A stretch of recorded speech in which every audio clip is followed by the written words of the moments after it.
Boa tarde, boa noite, boa madrugada para você, meu amigo, minha amiga do LAC Cursos. Hoje nós vamos falar de arrependimento posterior. Matéria tranquila, muito fácil. Fácil, com algumas pegadinhas em que com certeza você vai se sair muito bem na prova. Veja só. O artigo 16 do Código Penal diz assim: nos crimes cometidos sem violência ou grave ameaça à pessoa, reparando dano ou restituída a coisa, até o recebimento da denúncia ou da queixa, por ato voluntário do agente, a pena será reduzida de 1 a 2/3. Percebam que o instituto que é trazido aqui é de chamar de arrependimento posterior. Por que arrependimento posterior? Porque trata-se de um benefício em que o agente, ao praticar o crime, ou seja, ele percorreu todo aquele caminho do crime. Ele cogitou, fez os atos preparatórios, executou o crime e chegou na consumação do delito. Esse instituto é após a consumação do delito. Consumado o fato, o legislador disse assim: olha, amigão, você consumou o delito. Você quer um benefício para você ter uma pena menor? Você quer um benefício para que a sua pena possa ser diminuída? Então repare o dano. Repare o dano ou restitua a coisa. Se você reparar o dano ou restituir a coisa, você vai ter a sua pena diminuída.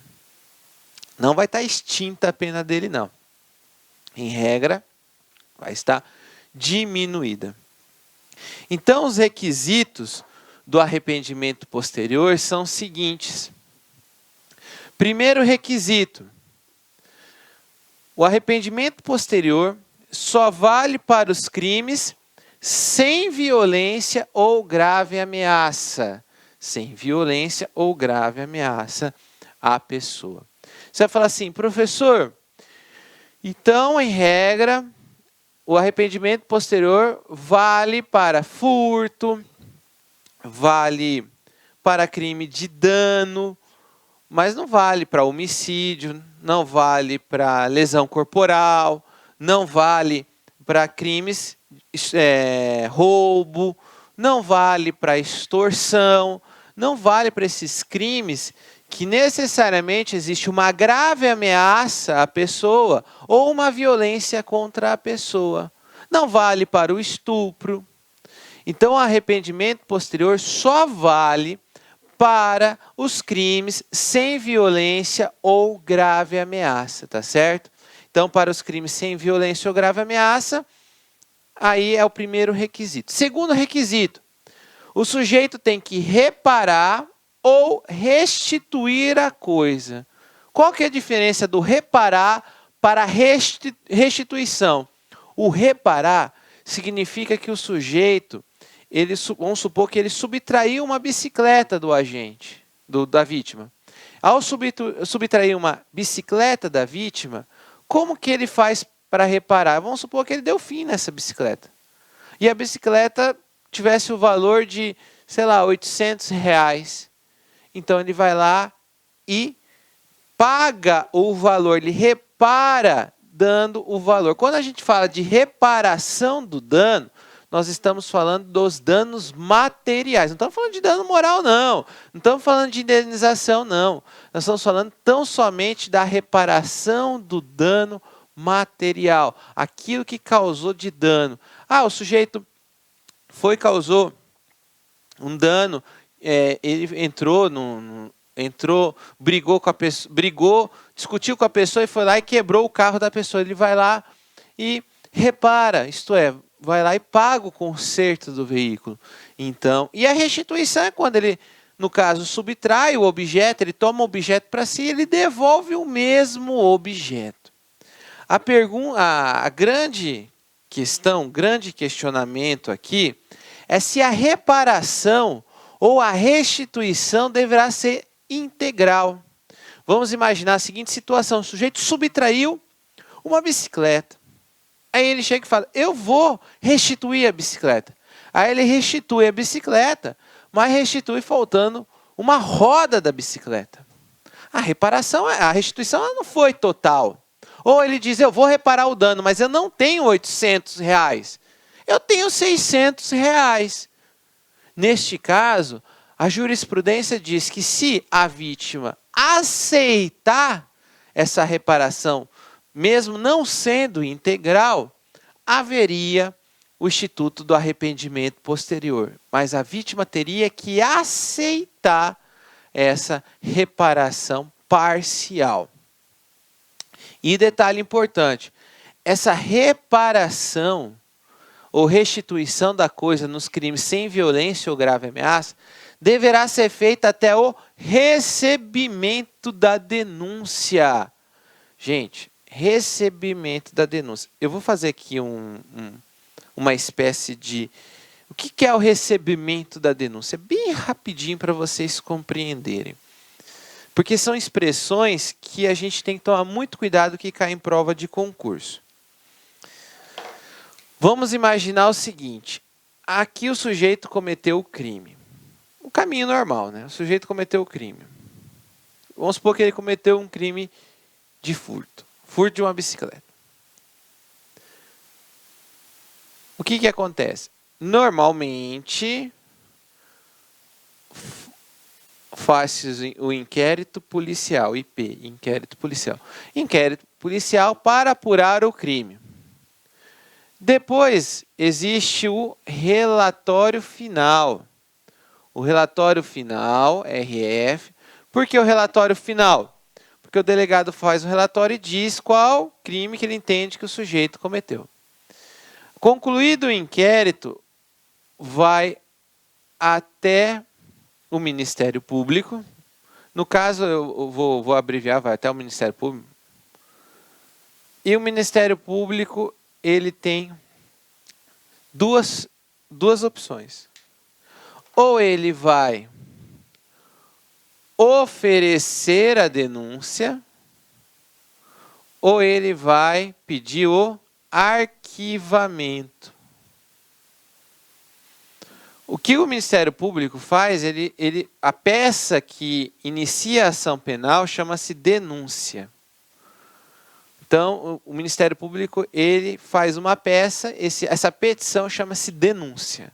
Então, ele denuncia, ele diz qual é o crime que o sujeito teria praticado e ele oferece a denúncia. Ele oferece a denúncia para quem? Ele oferece a denúncia, eu venho e puxo para cá, ele oferece a denúncia para o juiz. O juiz, diante da denúncia oferecida pelo Ministério Público, o que o juiz faz? O juiz recebe a denúncia, ele diz aceita, ele recebe, ele aceita a denúncia, ou ele rejeita a denúncia. Então existe o oferecimento da denúncia e existe a rejeição da denúncia. Aí você vai falar assim: poxa, professor, então o senhor está dizendo para mim que existe o recebimento e a rejeição da denúncia. Exato. Por que isso é importante? Vamos voltar ao artigo, dentre os requisitos. Porque o arrependimento posterior só vai valer até o recebimento da denúncia. Nas provas de concurso público, eles, em vez de pôr o recebimento, eles põem o oferecimento da denúncia. Está errado. O arrependimento posterior vai até o recebimento da denúncia. Isto é, o sujeito, ele tem que reparar ou restituir a coisa até o juiz receber a denúncia. Aí você vai falar assim: professor, e se ele reparar ou restituir a coisa após o recebimento da denúncia? Aí não vai ser uma causa de diminuição de pena, não será uma diminuição de pena. Será, na verdade, uma atenuante da pena.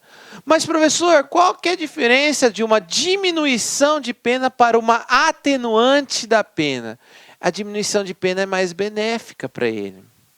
O juiz tende a diminuir a patamares muito mais significantes do que atenuante. Atenuante é na hora de ele fixar a pena, o juiz considera como uma atenuante, logo ele fixa uma pena próximo do mínimo. O que é o mínimo? Diz lá, vamos supor, de 2 a 4, o mínimo é 2, então fica perto de 2 anos. Já a diminuição pode até diminuir abaixo de 2 anos. Então, por isso, a importância. E deixar bem claro que é uma causa de diminuição de pena.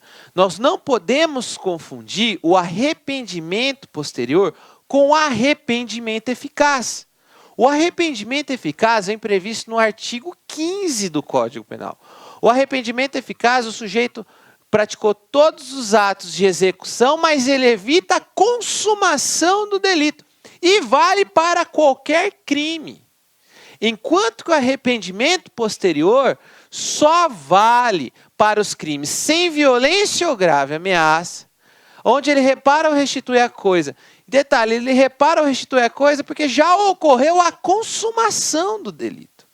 Na desistência voluntária não ocorre, arrependimento eficaz não ocorre a consumação. No arrependimento posterior já ocorreu a consumação do delito. Razão disso, que a gente tem que ter muito cuidado. Olha essa questão aqui, 2018, prova de delegado de polícia. Quando o agente, em crime cometido sem violência ou grave ameaça à pessoa, repara voluntariamente o dano, até o recebimento da denúncia ocorre o arrependimento posterior.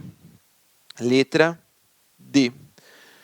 Próxima questão, também aqui da VUNESP 2018. Nos crimes cometidos sem violência ou grave ameaça à pessoa, reparado o dano ou restituída a coisa, até o recebimento da denúncia ou da queixa, por ato voluntário do agente, a pena será reduzida de 1 a 2/3. Trata-se de definição legal de arrependimento posterior, letra E, a correta. Deixando bem claro que o arrependimento posterior é cabível cabível nos crimes sem violência ou grave ameaça, mas são nos crimes dolosos. Professor, eu pratiquei uma lesão corporal culposa. Eu, sem querer, acabei agredindo uma pessoa. Eu fui imprudente, acabei causando uma lesão corporal nessa pessoa. É possível o arrependimento posterior nos crimes culposos? Sim, é possível, e também com relação à violência culposa. Então, nos crimes culposos, onde ocorre a violência culposa, é possível, sim, o instituto do arrependimento posterior. É o que a doutrina sempre diz. Gente, e a violência imprópria? Não é possível existir, a corrente majoritária entende que na violência imprópria não há de se falar no arrependimento posterior. Professor, o que é a violência imprópria? É quando o sujeito, por exemplo, ele acaba dopando, ele dopa a vítima para poder subtrair os objetos. Nessa violência imprópria, não é possível, não há de se falar aí no Instituto do Arrependimento Posterior, porque é uma forma de violência contra a pessoa. E por mais que não exista uma violência física, no sentido de agressão ou uma grave ameaça, mas reduz a impossibilidade de defesa da vítima. Razão da qual, nesse sentido, não há de se falar, apesar de existir posicionamento contrário, a corrente majoritária diz. Outra questão, para a gente trabalhar. Cristiano, maior e capaz, roubou mediante emprego de arma de fogo, a bicicleta de um adolescente, tendo ameaçado gravemente. Ainda ameaçou, tudo foi um roubo. Roubo o que é? O uso de grave ameaça para subtrair o objeto. Violência e grave ameaça. Perseguido, o Cristiano foi preso, confessou o crime, voluntariamente restituiu a coisa roubada. Nessa situação, a restituição do bem não assegura a Cristiano a redução de 1 a 2/3 da pena, porque o crime foi cometido com grave ameaça à pessoa. Alternativa correta, tá? E, mas é correta, tá? Eu esqueci de tirar o E, porque a explicação é a mesma. Trata-se do quê? De arrependimento posterior. E nos crimes de arrependimento posterior, o crime tem que ser sem violência ou grave ameaça à pessoa. Ponto importantíssimo. Aqui fala assim, restituição voluntária e pessoal do agente. Isto é, o agente que causou, que cometeu o crime, ele que tem que reparar ou restituir a coisa. Não é o pai dele, não é a mãe dele, é ele de maneira voluntária, isto é, parte dele, pouco importa se ele visa o benefício ou se ele se arrependeu realmente de ter cometido o delito. A intenção do legislador é, de certa forma, haver uma redução dos efeitos daquele crime. Então, o sujeito, ao reparar ou restituir a coisa, tem que ser de forma pessoal. Como eu falei para vocês, a reparação em regra tem que ser integral, mas o STF entende a forma parcial, obviamente sendo parcial a redução vai ser menor, mas que a vítima concorde com essa reparação, com essa restituição parcial. E no caso de concurso de pessoas, eu e mais uma pessoa subtraímos uma TV de uma residência. Praticamos o furto. Eu vou lá e devolvo a TV, eu restituo a TV até o recebimento da denúncia. O meu comparsa não fez isso, mas eu fiz. Nessa situação, feito por mim, vai aproveitar o outro comparsa. Aqui, no concurso de pessoas, o arrependimento posterior vai beneficiar mesmo aquele que nem sequer tinha a intenção de reparar ou restituir o objeto. Por quê? Porque aqui se comunica esse benefício para todos, tá? Então, se a restituição for feita por por outro, até para poder, no sentido de tentar promover que as pessoas possam pensar, os agentes possam pensar que o melhor caminho é reparar aquilo que ele tenha causado. Professor, o sujeito vai, o agente vai e repara a coisa. Ele fala assim, eu vou pagar o objeto. Eu estou te dando dinheiro, está aqui. A vítima fala, eu não aceito. Eu prefiro perder o objeto. Do que ver você tendo a redução da pena. Vamos imaginar que a vítima está muito magoada e diga isso. Nessa situação, o sujeito fará sim direito à redução. A vítima aqui, se recusar ou não, ele fará, porque ele está reparando e ele está restituindo o objeto. O que ele faz? Ele vai lá e faz o depósito judicial da coisa ou do objeto da coisa ou do valor. Ele faz um depósito judicial, comunica o juiz e diz assim para o juiz, está aqui. Eu reparei, eu restituí a coisa, ela está guardada. Estou comunicando o juiz sobre a situação. E aí ele vai fazer jus ao benefício. Então não é obrigatório que a vítima aceite. Basta que o agente comprove que ele reparou ou restituiu o objeto. 2 casos que caem em prova que a gente tem que tomar muito cuidado. Primeiro caso, peculato culposo. O que vem a ser o peculato culposo? O peculato culposo é praticado por funcionário público no exercício de sua função. Professor, como assim? No peculato culposo, o sujeito, ele, por uma imprudência, negligência ou imperícia, ele faz com que outra pessoa pratique um crime contra a administração pública. Então vamos imaginar que você é um funcionário público, tem o dever de deixar a porta fechada da sua repartição. E por uma negligência sua, você não tranca a porta, vem uma pessoa e consegue subtrair os objetos.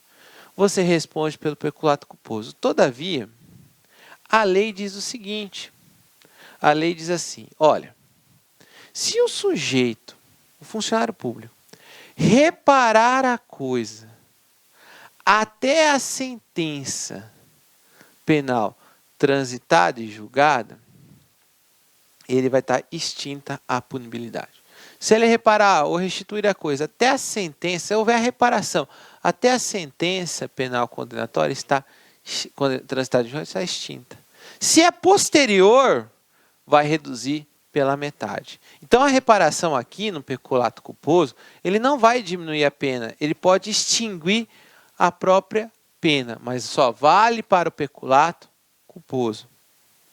E no caso do estelionato, havia uma grande discussão prática. Por quê?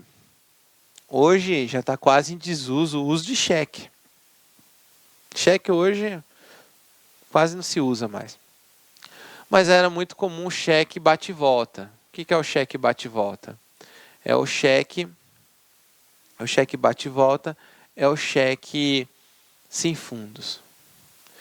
No cheque sem fundo, o sujeito vai e diz, olha, eu me comprometo a pagar essa quantia. E ele dava o cheque. Aí o cheque retornava. Gente, nessa situação, por uma questão até de saúde do comércio, o STF editou essa súmula para incentivar o pagamento do valor daquele cheque sem fundo. A súmula 554, que diz assim, que o pagamento do cheque emitido sem provisão de fundos, após o recebimento da denúncia, não obsta o prosseguimento da ação penal. Isto é, se houver o pagamento antes do recebimento da denúncia, encerra-se a ação penal. Por quê? Porque houve a reparação, não há mais sentido em ter que continuar com a ação penal. Então, se houver o pagamento, se houver a reparação do dano, até o recebimento da denúncia de cheque sem fundo, está extinta a possibilidade de prosseguimento da ação penal. E aí eu deixo uma mensagem muito bonita de uma pessoa que eu admiro muito, que é Chico Xavier. Eu acho que independente de qual religião você profere, a gente tem que, em todas as religiões, pegarem pessoas que são grandes exemplos, que nem temos o pastor Cláudio Duarte, nós temos o padre Fábio de Mello, nós temos pessoas muito boas em todos os lugares. E aí passar mensagens positivas, né? E aqui é o nosso momento de reflexão. Diz assim, se o momento é de crise, não te perturbes, segue. Serve e ora, esperando que suceda o melhor. Queixas, gritos e mágoas são golpes em ti mesmo. Silencia e abençoa. A verdade tem voz. Então, gente, no momento de crise pessoal, eu postei uma mensagem positiva no meu Instagram, no meu Facebook, e uma aluna muito querida escreveu assim, professor, é fácil falar, mas é difícil seguir. Eu sei que nós temos que seguir a questão do otimismo, mas é muito difícil. Gente, ninguém disse que é fácil. Em nenhum momento eu disse que é fácil. Mas é importante a gente lembrar do que é mais importante. É lembrar do que a gente é. Eu estou aqui para lembrar para vocês que existe um outro caminho. Que existe um caminho que a gente pode seguir.